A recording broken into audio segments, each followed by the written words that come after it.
Alhamdulillah, kita panjatkan segala puji syukur kita kehadirat Allah Subhanahu wa taala atas limpahan karunia rahmah dan hidayahnya, serta dengan izinnya juga kita dapat menjalankan perintahnya beramal dan beribadah dunia dan akhirat, zahir dan batin.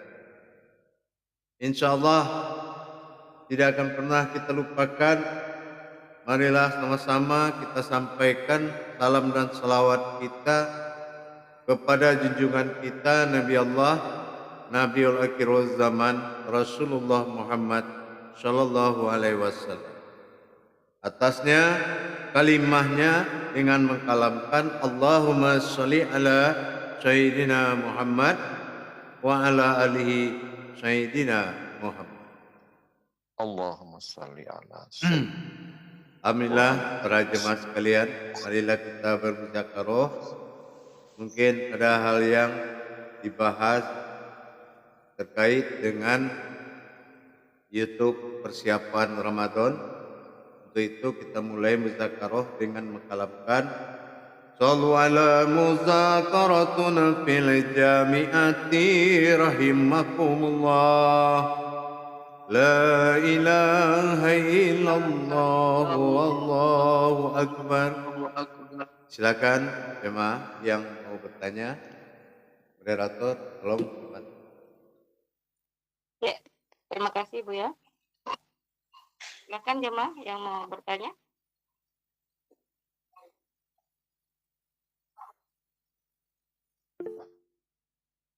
Pak Bonari, silakan. Assalamualaikum warahmatullahi wabarakatuh. Ya. Waalaikumsalam warahmatullahi wabarakatuh. Saya mau tanya tentang sholat sunnah awabin. Mohon penjelasannya. Ya, sunat awabin itu ibadah yang memperkuat kekusukan. Hakikatnya menuju kekusukan. Jadi biasanya ibadah pembantu ibadah lain. Itu pembersihan masa kusuk, menyempurnakan masa kusuk, dan biasanya dilakukan orang kalau tidak di hajat besar, itu sering diamalkan setelah habis maghrib. Nah, kalau kita berzikir subhanallah di sunat awabin itu pasti dampaknya kepada pensucian, membersihkan kekuatan, kekusukan, keimanan, begitu. Paham? Ya, insyaallah. Assalamualaikum warahmatullahi wabarakatuh. Waalaikumsalam warahmatullahi wabarakatuh. Ya, silakan Pak Mauli. Terima kasih. Assalamualaikum Buya. Waalaikumsalam warahmatullahi wabarakatuh. Ya, kami mengikuti untuk Buya persiapan Ramadan, memahami hakikat Ramadan sebagai bulan suci, bulan nuzulul Quran, bulan Lailatul Qadar. Bagaimana cara mensucikan diri selama pada bulan Ramadan, terutama dari 3 hadas besar, yaitu kafirun, musyrikun, dan munafikun.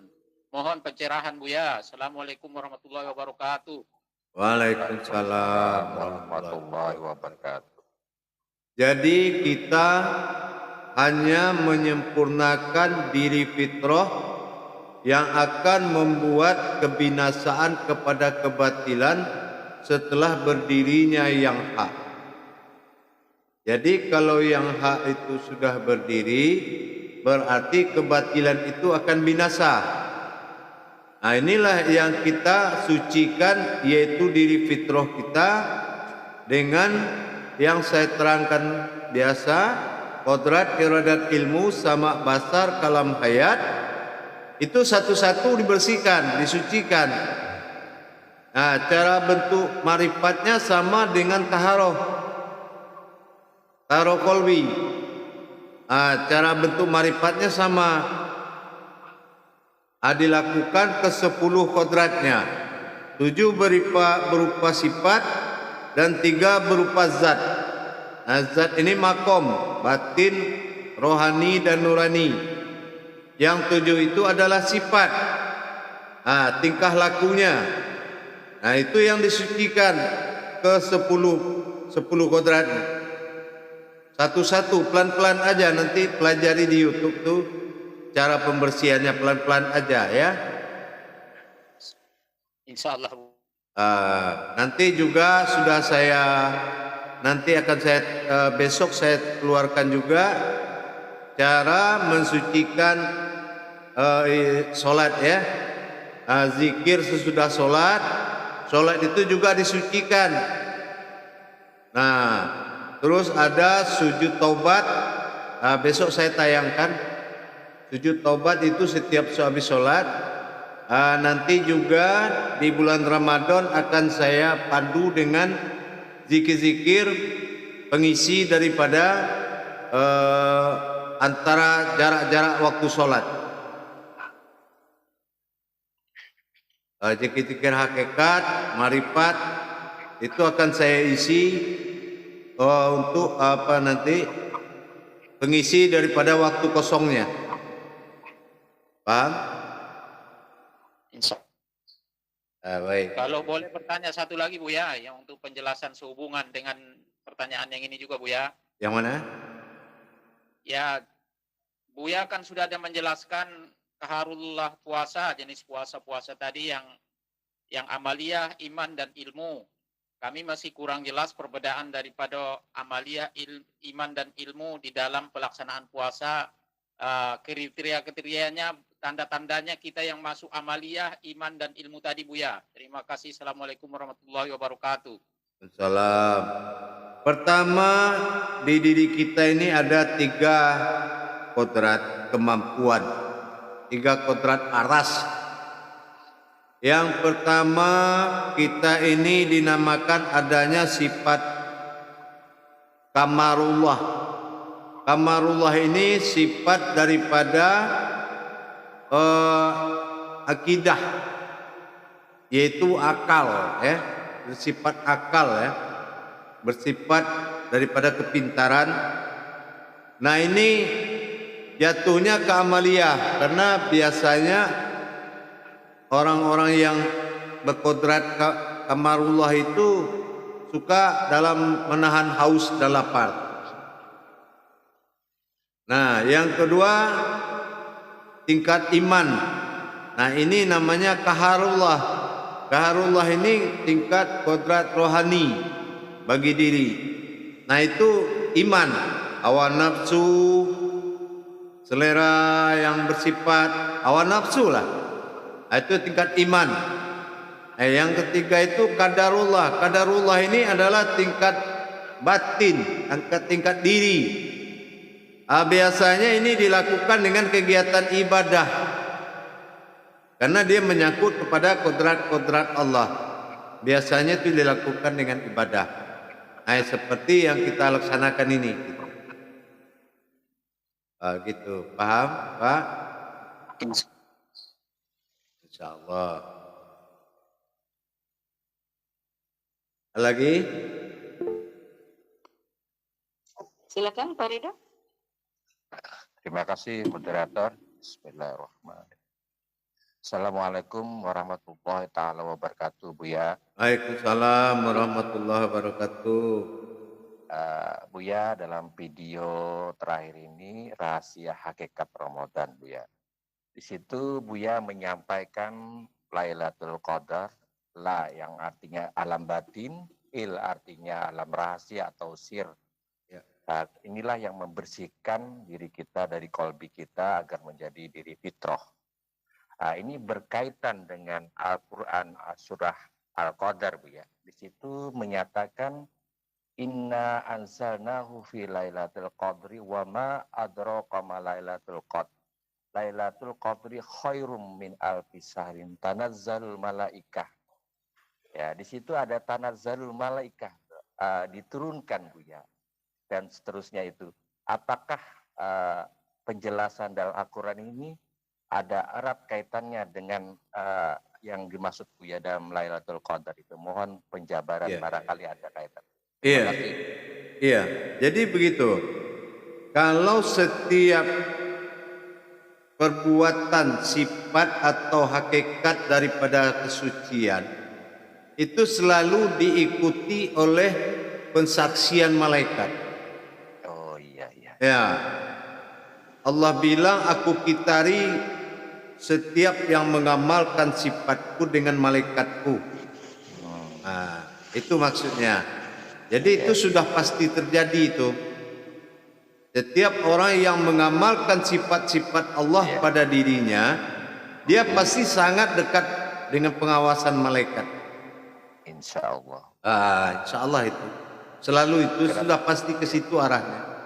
Iya, itu terakhir juga menyatakan min kulli amrin salam Bu ya. Terakhir Iya. ayat itu. Iya. Salam ya. Iya. Ya itulah dasarnya. Iya betul. Dan mereka akan mengucapkan selamat kepada kita karena itu sangat tinggi nilai ibadahnya. Iya. Ya, selamat yang masuk di sini kembali ke fitrah itu. Iya, iya. Nyambung. Iya. Kembali ke fitrah lagi gitu. Iya. Karena kita berlomba-lomba ini kuat mana kekusukan daripada yang diuji. Iya. Ya kan? Kuat mana ujian dengan kekusukan. Iya. Ya, Itu yang memerangi hawa nafsu itu kan cuma itu aja. Yang penting tadi wakasih amanah itu Bu ya. Iya, itulah yang penting dulu. Betul, Jangan kita berpihak kemanapun lah. Siap Bu ya. Insya Allah. Ya. Terima kasih Bu ya. Mohon barangkali ada saudaraku yang lain. Silakan. Insya Allah. Brother. Ya, insya Allah. Ya, silakan Pak Budiman. Ya, makasih Bu Nur. Assalamualaikum warahmatullahi wabarakatuh Bu ya. Waalaikumsalam warahmatullahi wabarakatuh.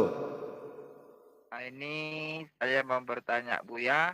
Dalam YouTube Bu ya, rahasia di balik 27 Ramadan secara falakiyah ini 10 dan 17. Ya. 17 itu adalah 17 rakaat dalam sholat 5 waktu 1 malam. Nah, di situ Buya menyampaikan setelah selesai sholat kita mensucikan 2 korat. Yang mau saya tanyakan Buya, apakah boleh lebih sekaligus? Yang kedua Buya, apakah boleh kita kerjakan secara tidak berurutan? Terima kasih Buya. Assalamualaikum warahmatullahi wabarakatuh. Waalaikumsalam. Kalau berurutan itu sebagusnya berurutan. Tapi kalau tidak berurutan juga tidak masalah. Kenapa? Karena dia masih kontrak sifat. Gitu. Jadi yang penting bukan masalah berurutannya. Ingat, di dalam kodrat sifat itu ada diri yang hak. Nah, ini targetnya begitu. Bagaimana diri yang hak ini muncul? Ya, dia muncul setelah diri sifat ini dia kuasai untuk masuk ke 3 makom tadi. Makom batin, zat dan nur, sehingga dia berdiri. Hayat dia hidup. Nah, ini yang yang harus kita capai. Jangan kita mengerjakan tapi tanpa ada tujuannya. Tujuannya adalah mendirikan diri fitrah tadi. Gitu. Mendirikan diri fitrah ini menjadi diri yang hak. Nah, sehingga dia bersifat pada diri yang zat. Nah, kan kodratnya sifat dan zat itu. Kalau yang zat itu maksudnya ayan kerajiah tadi. Diri panafilah itu adalah golongan zat. Nah, sementara yang 7 lagi itu golongan sifat. Nah, target kita bersifatlah aku pada zatku sendiri. Nah, inilah keputusannya. Bagaimana dia bersifat pada zatnya. Itu. Ya. Kemudian Bu ya, boleh lebih daripada 2 atau sekaligus 10 kodrat begitu Buya. Kalau perintahnya kan 27. Iya, ya, insyaallah. Kalau 27 berarti bagi 2. 2 kali 5. Karena mengingat Buya, di waktu sholat maghrib itu sangat sempit waktunya Buya. Tidak sempit, kalau marifat yang bicara itu tidak sempit. Ya, Ya, insyaallah. tidak sempit itu. Gak sempit itu. Karena kita tidak ada perhitungan falakiyahnya untuk jumlah, tidak ada. Minimal lah, yang sedikit itu 100 itu minimal. Tapi itu akan bisa. Insyaallah Buya. Ya, usahakanlah. Ya, insyaallah Buya. Kemudian ada satu lagi nih Buya, boleh Buya? Ya, silakan. Nah, dalam kegiatan bersuci Buya, bolehkah kita mensucikan roh atau arwah sudah meninggal, terutama orang tua, mertua atau kerabat lainnya di bulan suci Ramadan Buya? Terima kasih Buya. Sebetulnya kalau di bulan suci Ramadan itu tidak usah. Kenapa? Karena memang mereka sudah terbawa suci dengan adanya bulan Ramadan ini. Jadi kalau kita mau mengirim juga nggak masalah. Cuma sebetulnya mereka sudah dapat jalan, sudah dapat kemudahan. Karena bulan pertolongan bagi mereka ya inilah. Gitu. Insyaallah Buya, makin jelas Buya, mantap Buya. Iya. Terima kasih Buya. Ya. Assalamualaikum warahmatullahi wabarakatuh. Waalaikumsalam warahmatullahi wabarakatuh. Silakan jemaah yang lain. Saya Juhari Athar dari Mataram, Lombok. Sudah ada tangan. Silakan Pak. Bismillahirrahmanirrahim. Assalamualaikum warahmatullahi wabarakatuh. Ikhwanu waridwanu Buya. Insyaallah. Waalaikumsalam warahmatullahi wabarakatuh. Pertama-tama terima kasih kami sampaikan kepada Mbak Nur. Dan yang kedua teriring doa dan salam kepada Buya sendiri. Mudah-mudahan Buya tetap sehat. Amin. Amin. Ya Ya Rabbal Allah. Alamin. Amin. Begitu juga teman-teman yang lain, tidak lupa saya sampaikan salam assalamualaikum warahmatullahi wabarakatuh. Ikhwanu waridwanu. Waalaikumsalam warahmatullahi Yang wabarakatuh. ingin Pak saya Johari. tanyakan Buya, dulu pernah saya pergi bermain-main pada bulan puasa. Dan saya bertemu dengan salah seorang ustaz yang luar biasa, tapi saya tidak mengerti pemahaman tentang puasa secara hakikat maupun marifat Buya. Sehingga kok tiba-tiba ustaz ini menyuruh saya makan pada bulan puasa. Bagaimana sebenarnya pemahaman tentang hakikat puasa ini, Buya, sehingga yang puasa ini apakah setelah puasa kita secara hakikat, lalu secara syariat ini tidak perlu gitu, Buya? Itu pertanyaan saya yang pertama, Buya. Itu aja dulu sementara, Buya. Terima kasih banyak. Assalamualaikum warahmatullahi taala wabarakatuh. Waalaikumsalam warahmatullahi wabarakatuh. Dia begini, kalau kita mengambil dari sisi hukumnya, puasa ini kan fardu kifayah. Ya.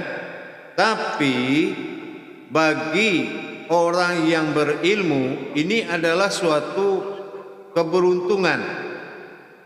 Karena ini kesempatan untuk mendapatkan jati diri yang sebenarnya. Nah, mungkin bagi orang yang beriman suatu keberuntungan juga, karena dia sudah bisa memahami masalah pengendalian nafsunya. Tapi kalau mencampur adukkan seperti ini tidak benar, itu salah. Kenapa? Yang dilaksanakan syariat itu kan perintah hakikat.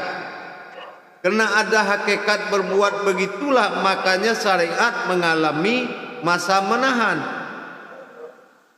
Coba kalau diri fitrah ini, hakikat ini tidak berjalan, tidak mungkin orang syariat nahan perut. Tidak mungkin dia berpuasa. Nah, gitu. Jadi kecuali ada gangguan, ya, sakit atau apa. Tapi kalau gara-gara dia puasa hakikat terus syariat nggak ikut, nah itu juga saya rasa sama aja kita cerita makan kecoa. Kecoa nggak haram, tapi siapa yang mau makan kecoa padang ramai? Gitu kira-kira. Jadi tidak perlu dilaksanakan hal seperti itu, meskipun pada dasarnya tidak fardu ain puasa ini, tapi paling tidak kita kembali mensyukuri tadilah.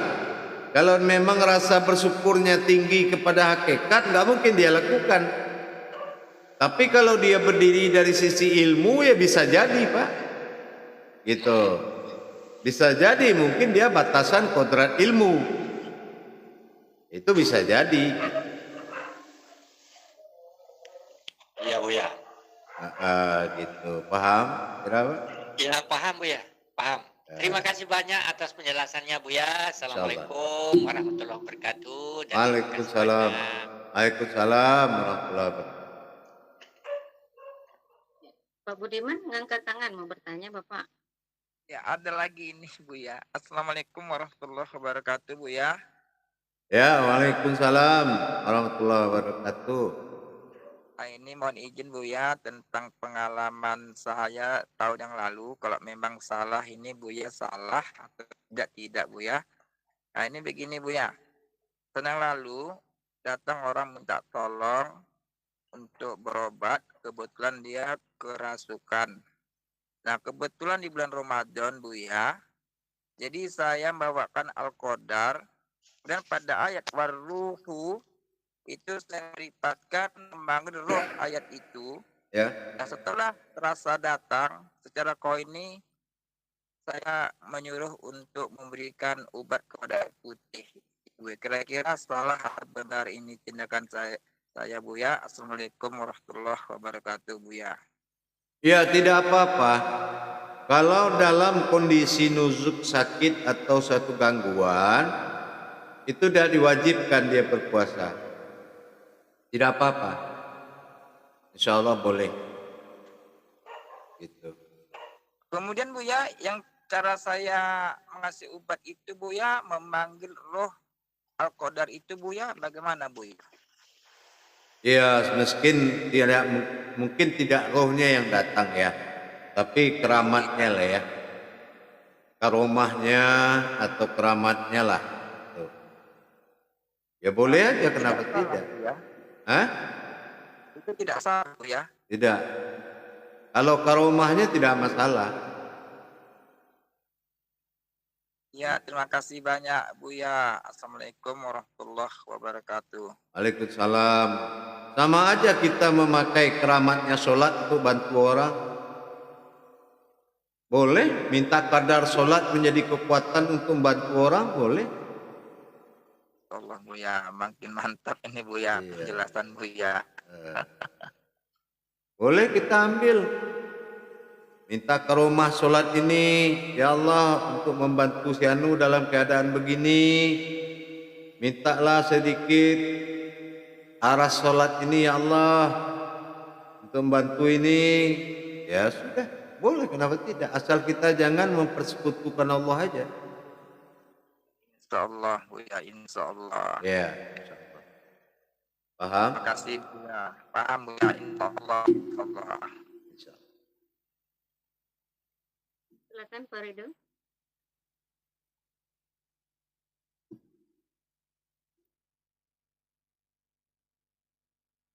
Suaranya, Pak, suara.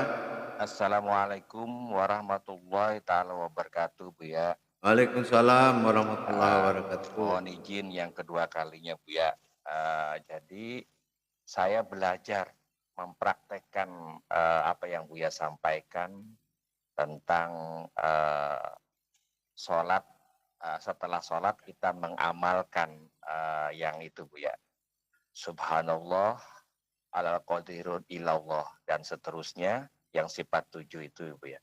Ya. Ternyata pada saat pelaksanaan itu Buya mengatakan pada akhir kalimat itu nanti kita akan merasakan getaran,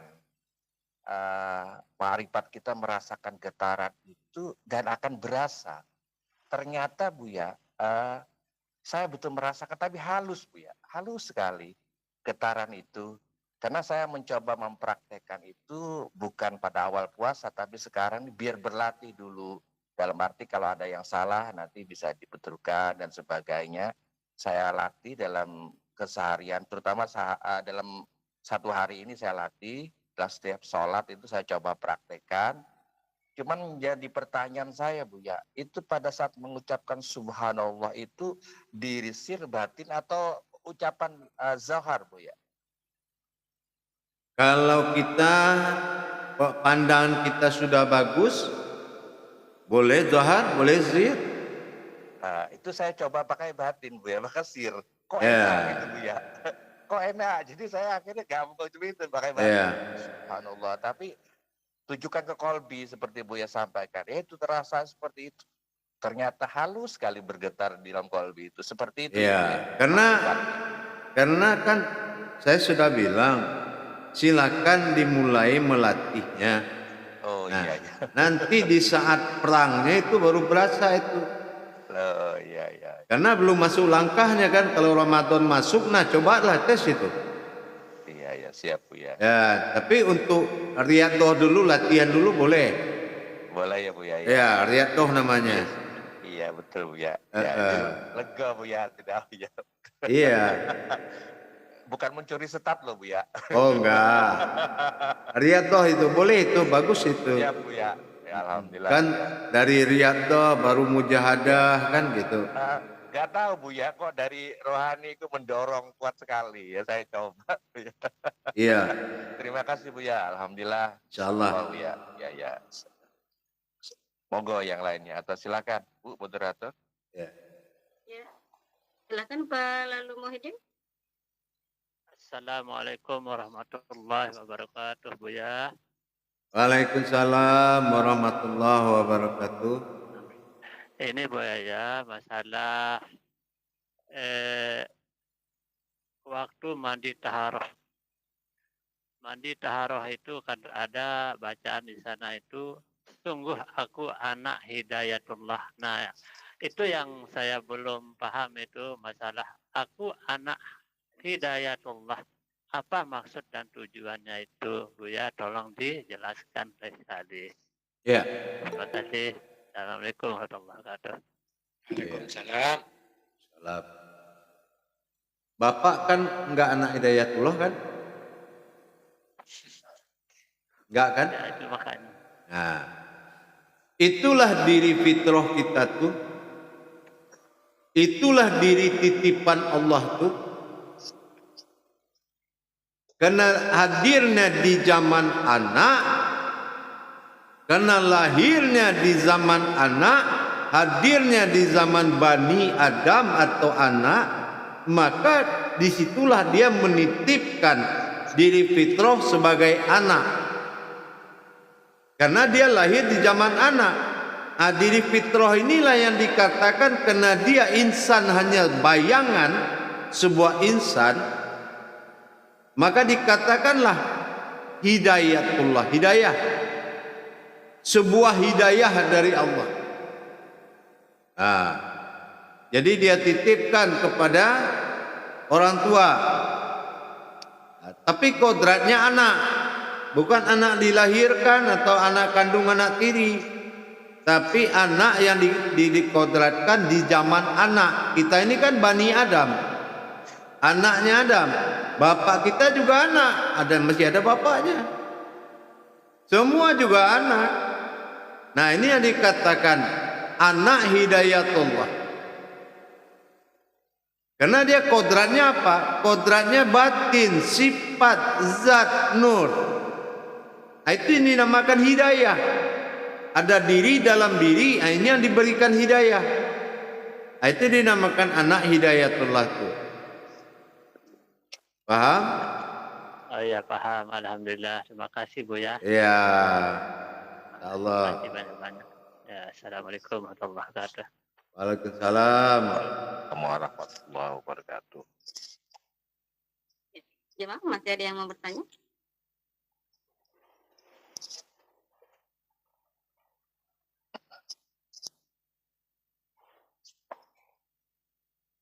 Baik, saya tutup dulu YouTube-nya. Nanti saya kembali lagi sebentar.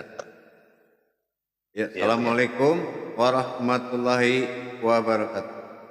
Waalaikumsalam warahmatullahi wabarakatuh.